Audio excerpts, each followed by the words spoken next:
Actually, then they go outside, what we call zip cuff, which is just basically you just tie their hands together. Then from that point, they put them on a truck, and I don't ever know what happened to the males after that. I mean, after that, you don't ever see them again, to our standpoint. You when you're in the house, you usually you demolish it, all of it, and then it's real dramatic because you have women and kids. You know, they're screaming because, I mean, hell, it just scared the hell out of them. You woke them up with an outrageous bang. I mean, C4 is very explosive. You do that, you know, you just rip their brothers, their husbands from their arms. They threw them out. They don't know where their husbands' sons are going. They don't know when they're going to be back. If they'll be tortured, they don't really, you know. And you can't communicate with the people because you don't know how to communicate with them. And it adds more, I guess, grief to yourself and a lot more questions because you have to do it on a constant basis. And it rips people's families apart, and it rips you apart as well because you're the one having to do it. And you don't have no say in, well, I don't want to participate in this any longer. You can't do that.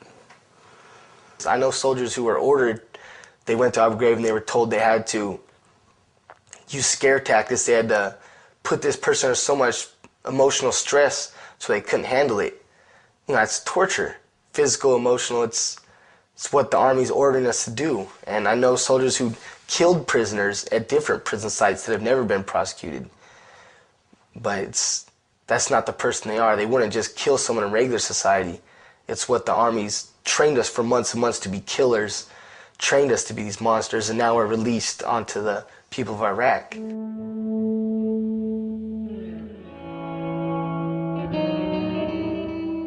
I was told I'd be building bridges. I was told I would be stationed at a non-deployable base, which means you don't go nowhere, you just stay at that base. I was told that I would not have to go overseas unless like a repeat of World War II happened. Like if there was a world war where everybody had to go, then of course I would have to go.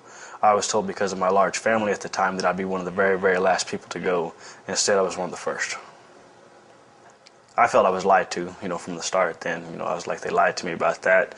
And then it was like everything else that I was told from the recruiting station, from the people that you entrust these answers, you know, your question, you ask them questions and they give you your answers. As far as you know, that's their government employees. You know, they're supposed to answer your question as truthful as they can. But it's like everything I was told was a lie. The contract, when you go to sign your contract, it's about 30 pages long. And you go, okay, I want to flip through this real quick. And the sergeant that's helping you with your contract and stuff, they say, no, you don't have time to read it. I'll just tell you what each page basically says. That you're, or what the contract basically says. And he just goes, well, the contract basically says that you're going to be signed up for 4 years, and after that you have like 4 years of callback, basically. If there's a military action, we can call you back. At the end of the contract, it says that everything in this contract that we have promised, as in the Army, can be changed at any time without your notice. And it also states in there that everything I promised is non-negotiable. So I have to serve my 4 years, no matter what. I did break a contract. I signed up for 4 years. I didn't stay for 4 years, but a contract is two ways. It's two people agreeing to certain terms and conditions. And the Army didn't live up to its terms and conditions. It's not defending the Constitution of the United States in the war in Iraq. I did break the law by not going against the contract, but you know, it's worth it because, you know, I actually now can live with myself, and I don't have to put myself through something that will make me depressed for the rest of my life. Yes, I did volunteer for it. I knew I knew there was reasonable doubt that if there was a war, I'd have to go. I mean, everybody has to think of that.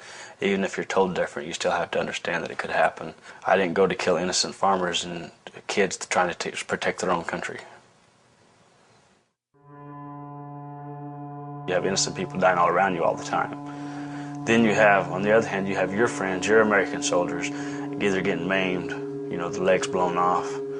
And then you start thinking to yourself, for what purpose is any of this, you know? And then the only thing you can come up with after all said and done, after you think and it drives you nuts, is that we're here for the benefit of the Bush administration. That's why we're here. And then nobody, even your superiors, big time superiors, they can't sit there and tell you what your goal is. What are we here for? They don't know that either. They couldn't even tell you. So then it comes to the point where, okay, then obviously I'm here for the oil. Before Josh went to Iraq, he was very passive, very calm. Always calm. He never was nervous or got upset. The boys could do whatever. He was all fine with them. Like when he came back, so we went out to have a drink, like right at first to, celebrate he's home or whatever. And he totally flipped out because there was so many people in the place, and he kept doing like this and like this because he didn't want anybody behind him. And he was like having flashbacks, and with a large crowd of people around him, he would just freak out. He was just freaking out totally. That same night, he got so mad. He like flipped out in the house and was throwing things and cussing and yelling and ripping drawers out and tear the ceiling fan down. It was just things that way different from him, It's kind of hard when you try to talk to him. Sometimes his mind will be somewhere else, and for the kids it's kind of hard because you try to interact, but he's thinking about Iraq. Like he'll see something and it triggers it to where that's all he thinks about, even though he tries to talk to us. He's just not there. He's gone.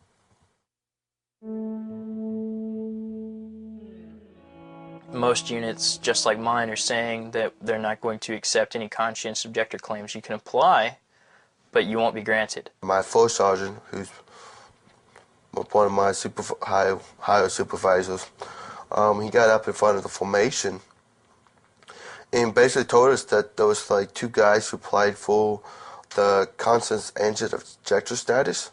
Anyways, he got up there and told us that there was two guys who applied for it, and that he didn't want anyone else to apply for it because we was going to Iraq whether we liked it or not. There was, I think, when I left, there was 15 other people that went AWOL from my unit alone. So, I mean, if you look at how many units there are deploying at any given time, if there's 5 or 15 or 20 from that unit that go AWOL, it's a lot of people AWOL. Being AWOL in the States, it's impossible to do. And actually, like, have a real life. I mean, you have a choice of going back to jail or living underground for the rest of your life. That's what choices you have, unless you go to Canada. That's the only other option that I know of. I was coming home for a 2-week leave, and I was supposed to return to Iraq for an unknown amount of time. By the time I got home, I mean, the whole entire time I pretty well know what I got to do, but I have to talk it over with my wife and let's see how everybody sees, if they see it my way or if they don't see it my way. Well, we did, so we decided we're going to have to leave, So basically at that time, I considered I deserted at that time. He didn't want to go and do the things he was doing to like the civilians. That part of what he had to do was tearing him up inside. So we thought, well, he might go to jail. That was very scary. And we thought about then if he would be dishonorably discharged, which really upset him because that would follow you for the rest of his life in any job he tried to get or anything like that. We had to do what we had to do to keep our family together. So all I knew is we had to run. So then basically we left Colorado Springs and we just took off driving. So we started driving east and we ended up in Philadelphia, which was big enough for us. We lived there for 14 months, basically from hotel to hotel. You still have to work because you have to provide, which is very nerve-wracking and stressful at the time. And basically you have to be in the shadows constantly. You can't let nobody know who you are really. You have to be very, very quiet. You have to constantly lie because nobody can know the real situation. Then it just got to the point where, then it was like in October you have to start thinking of something. There has to be another way out of this because I was pretty paranoid, you might say, and pretty nervous, but I had a reason to be. So then it got to the point where, well, there's got to be something there. There has to be something out there. So I started looking on the internet, and then that's when I found that Jeremy was up here, Jeremy Heinzman was up here, and how Jeffrey House had helped him, and that there was a war resistor campaign. So then I tried to contact them people, but even then you really don't know,